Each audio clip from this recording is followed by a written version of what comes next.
In May 1939, Percy Jr., a well-known Jamaican businessman and planter, purchased 3 historic estates in Clarendon. These were the Pennants, Copious, and Dow's plantations.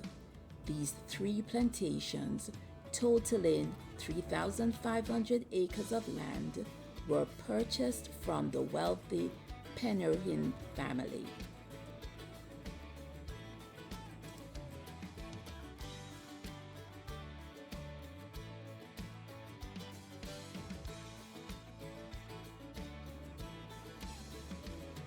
This was a significant purchase since it ended 300 years of dominance by generations of the Penrhyn family. During the 17th century, the family began acquiring land in Jamaica and came to own one of the largest estates on the island. As their plantation ownership increased, so did their possession of slaves. It is said that at least 250 slaves were housed on each of their 4 or more plantations.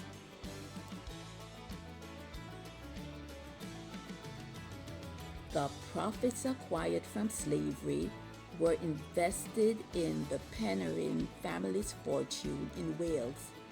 Money from Jamaica was sent to Wales to pay for roads, railways, houses, schools, and the Penrhyn quarry that was regarded at one time as the largest slate quarry in the world.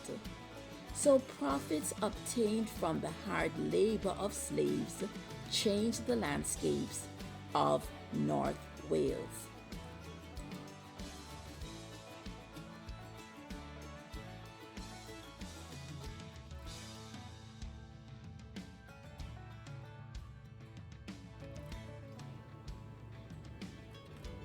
The Penrhyn properties were valuable, fruitful lands in Clarendon. Slaves and about 1,000 tenants remaining on the estates at the time of the sales planted cane, bananas, citrus, and other products. Furthermore, the property's location is ideally situated by the Thomas River and springs that supply reliable water resource.